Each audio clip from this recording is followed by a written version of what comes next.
Jake Locker, quarterback, Washington. With the 10th pick in the 2011 NFL Draft, the Jacksonville Jaguars select Blaine Gabbert, quarterback, Missouri.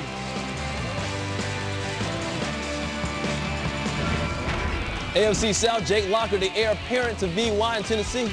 Toughest kid to evaluate in this draft, Mike, by far. Are you going to hit it with Jake Locker? Is he going to be your guy, or is he going to be an inaccurate quarterback who lacks instincts in the pocket and can't maximize all that ability that he looks like that he has, great intangibles as well? Ty, you thought Blaine Gabbert should have gone to the Titans, but he ends up with the Jags. I think he's the best quarterback from this class, and I think 5 years from now when we look back, their decision to move up to that number 10 spot from 16 will be the biggest decision made from this draft. He's going to be the best quarterback from 2011. Wow. Teddy, how you like J.J. Watt as bookends with Mario Week? Yeah, the Houston Texans are going to absolutely love J.J. Watt. This guy makes plays all over the field. He has got a motor like Kyle Vanden Bosch, and that is a huge compliment, believe me. Herm, the Colts want to protect Peyton, and Anthony Costanzo helps. You better believe it. You think about the Colts last year, a lot of injured players, and the one guy that you cannot let get injured is number 18. Nope. Peyton Manning, you better protect him. They did a good job by getting themselves a big left tackle.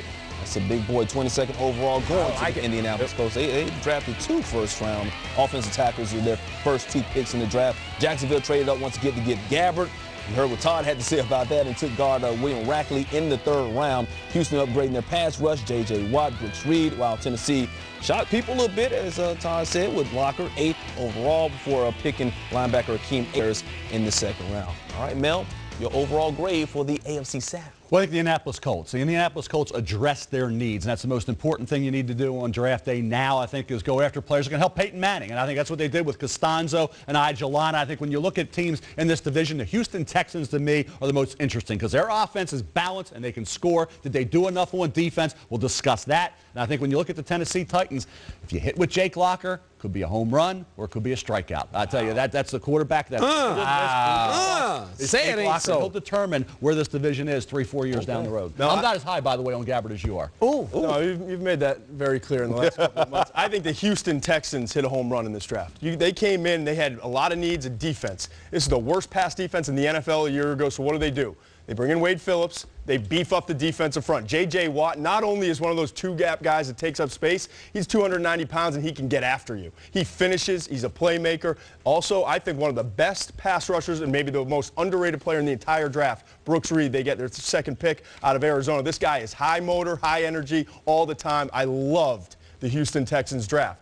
On the flip side, I think Mel basically covered it. Risk-reward with Jake Locker and the situation he's in, having to probably play right away, and a guy that needs a lot of coaching and a lot of development. I'm not sure this is the right spot for Jake Locker. If Jake Locker would have come out last year, who was going to be the number 1 pick in the draft? How does he fall that far? Sam Bradford would have been, but top 5. He would have been a top 5 pick. He would have been a Washington Redskins. So how does he fall so far from where he was last year? He struggled, Mike. He struggled. And I think the instincts in the pocket and being comfortable in the pocket. And as Trent Dilfer talked about, anticipation, throwing the football. Those are the things in the pocket he needs to do, and he's going to have to do it to be successful. And can he? Can he adapt? Can he be coached up, Todd? That's something. He's the roll of the dice quarterback pick, as they all are to a certain extent in the NFL these days. Those are all force-fed. But Jake Locker is a kid that you just don't know. He's got You want to know why? I'll tell you what. How would you like to have this evaluation? He has everything you would ever want in a quarterback, except when the ball leaves his hands, you're not sure about kind where of an it's going to important end part. up. That's not what you're looking for, man. That's the only thing. But no, to answer your question, Mike, you want to know why?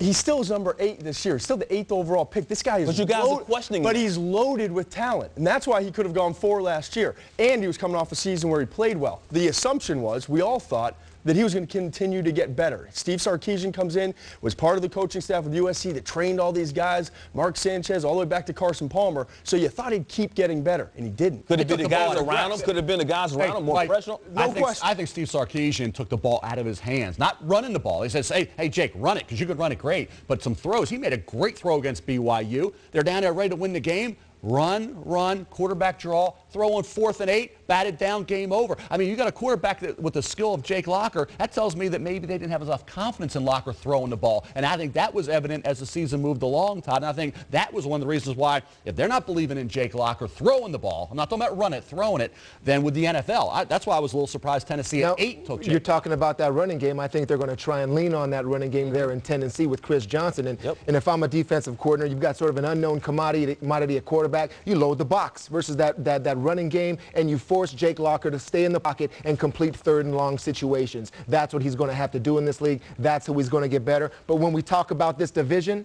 it always comes back to the Indianapolis Colts. Right. And whenever you think you're going to, here come the Houston Texans, here come the Jacksonville Jaguars, but they always sputter towards the end of the year, and they're always just a non-factor when it comes to winning this division. And what do the Colts do? They draft 2 offensive tackles. Are they actually going to emphasize the running game this year? I still don't think so. They won't. I think they'll improve from being one of the worst running teams in the league, but they throw the ball to set up the run. And these 2 picks are really going to help them to winning this division possibly again. Well, let me ask you about Jake Locker.